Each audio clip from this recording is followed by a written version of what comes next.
Mama, mama, everybody thinks we're wrong. But who were they to judge us simply 'cause our skin is wrong?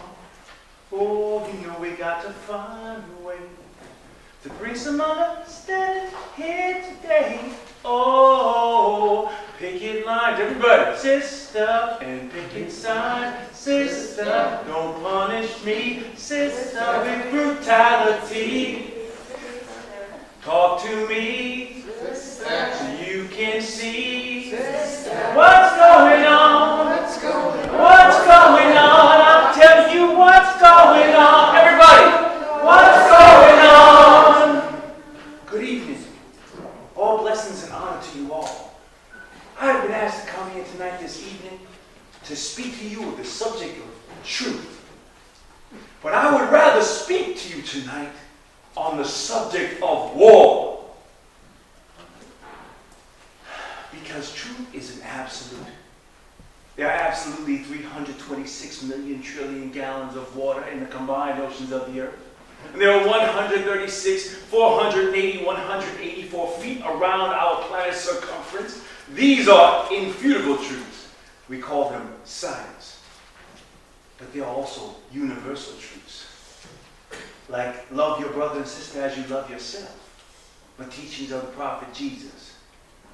But history tells us that when truth and injustice collide, it creates a cataclysmic conflict, and that conflict fuels war. As in the case of Prophet Jesus and Malik el-Shabazz, in war, good people die. And war is the daily truth of every man, woman, and child born into poverty in America, and worse when they are born the wrong color. You realize the war I speak of is not between black and white. That's only smokescreen of the oppressor. The war I speak of, because we are all born in the beautiful image of our Creator. Call me Ismail Shabazz, because I am a soldier on the front lines, armed only with truth. Because the actual war is between black and blue. I was born Gary Faulkner in Kingston, New York. I had a happy childhood with a loving family. I learned at an early age that every young man in my neighborhood, well, except for the rare exception, was headed for the penitentiary. And the blue shield circled our streets like sharks day and night until someone slipped through some conflict and trickled a little blood in the water. And then there was a bloodbath that ended up with someone I knew heading upstate. No matter how much our family loved us, no matter how talented we were, or how bright we were, if you lived in the wrong neighborhood, you were going to prison. Now, if you're thinking, man, it makes you angry. And if you're sensitive, man, it makes you want to be high. Because we didn't understand there was a machine placed by powerful evil men, and that ravenous machine was designed to be fed on the lives of young black men. But somehow, I slipped through the net. And I slipped through because of three things. My God, my family, and my spirit of revolution. In 1969, I watched a movie about the Black Panther Party and their struggle for personal dignity, and something clicked. I was an organizer in a protest that led to what will become a lifetime conflict with corruption and power, because I was arrested.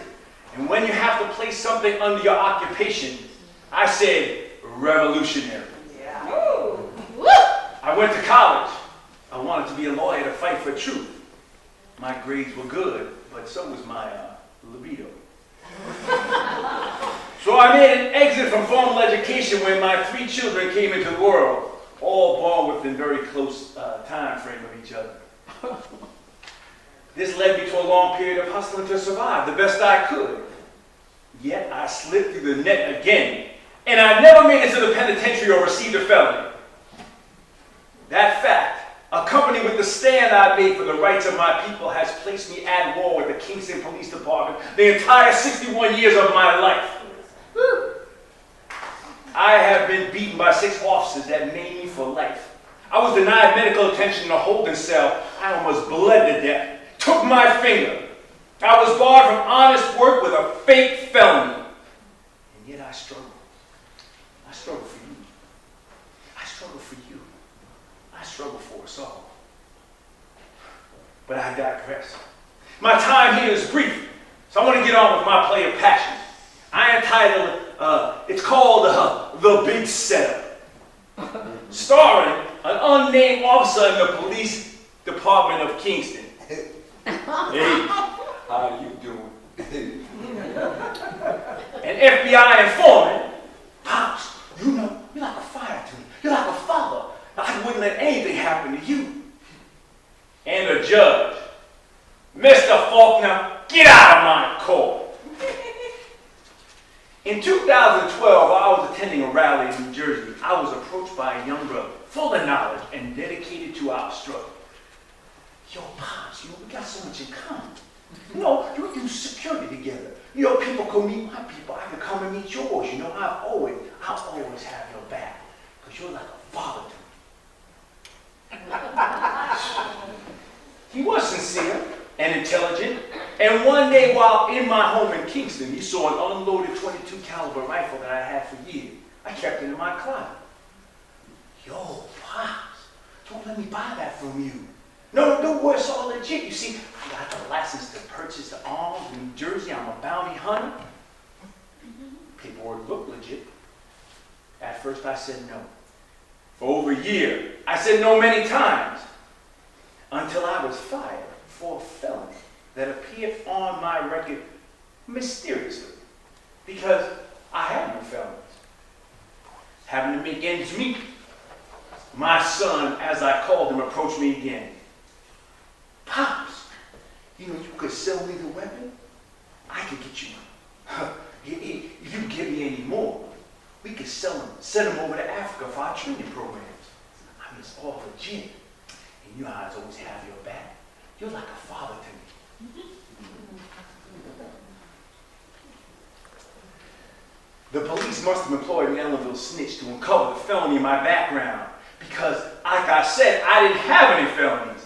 But there I was out the door, and miraculously the agent appears again, as if he knows I need the money.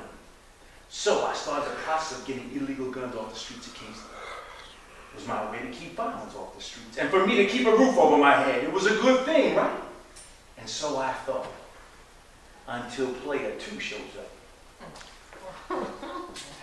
How you doing? My name is blah, blah, blah. Remember the blah, blah, blah police department? I'm part of the special task force to keep drugs and gangs off the streets. And this beanie-wearing fake Muslim terrorist here has been casting aspersions upon my character, saying I've gotten multiple girls pregnant. Said I used to be a weed dealer. I had domestic violence issues. They even covered up a DWI and drug use under the table. This information would be detrimental to all my cases over the years, so I devised a way to remove this hemorrhoid from my life. After all, he's training young gang members to shoot policemen. You heard about that one? Whenever these Muslim terrorist people are plotting against the good people of the county, it's my duty and my pleasure to serve. You.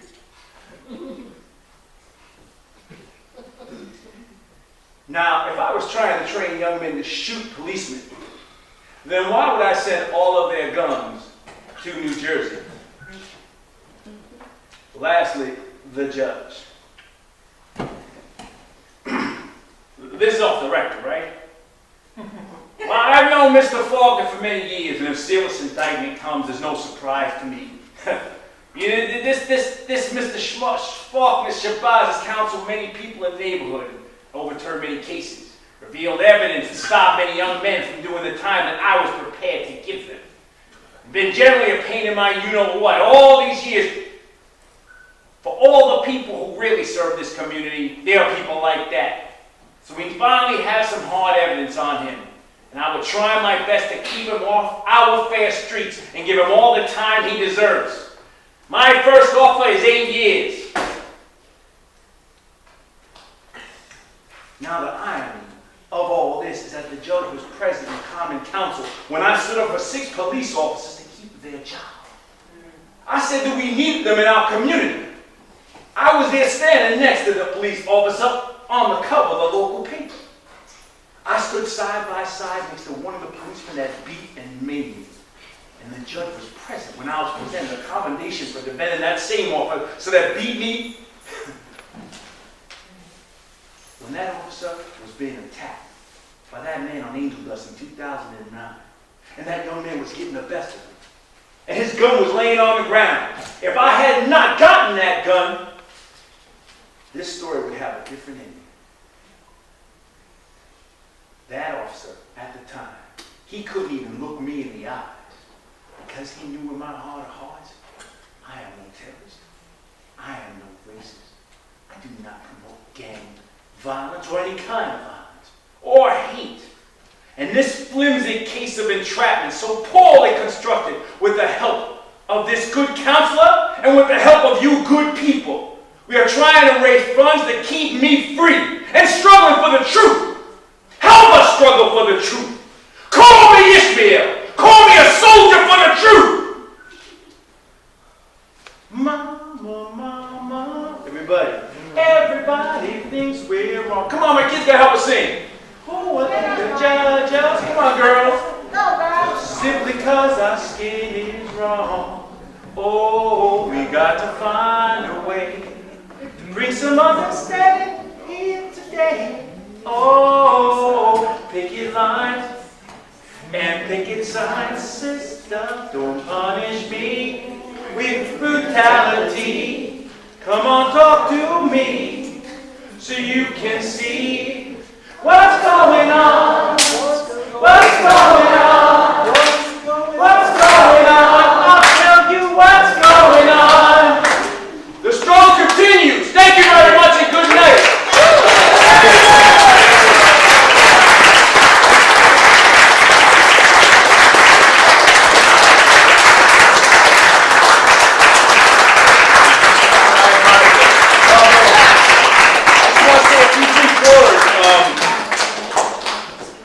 You know, I've always seen Ismail around town, around Kingston. I have a educational theater company, and just running around, a Kingston guy. Every time I see this guy, he was working on something positive through the years. Before I knew he had any kind of beat, but every time I see this guy, he's doing something for somebody. And I'm telling years since I've been in this town. And so as I meet this guy, when Terry said this was going on, I'm like, I just couldn't even believe this. This cannot be true. This is not true about this guy. I could just didn't seem like that person. You know, I did a little time too. I've been in the wrong side of the streets, and you get a jacket on somebody like that. You got to read on somebody quick. And this guy is the total opposite from all these allegations. So I met him, and we talked about it, and we discussed his case. We talked about his life, and just talked for hours and hours, just so I get a feel and a read on him, you know, where he was. And when the PR came out for this show to do this, the company I was with suspended me for some fake felony, some felony that was 10 years old in my case that didn't even come in a background search. Because the president of my company, Puro Clean, is a police officer, and he used a police background check to dig up some old dirt on me and suspend me. Wow. For no reason last minute. No notice, anything. Guess what? You're suspended tomorrow until you get us this documentation, whatever. Just like, so this struggle is real for me, because now it's personal. Now you personally take food out of my children's mouth for speaking the truth. I have a problem with that. Like Mr. Sussman said, right? You didn't ruin me, you just made me more determined. That's right. That's right. Anyway, thanks all for having me.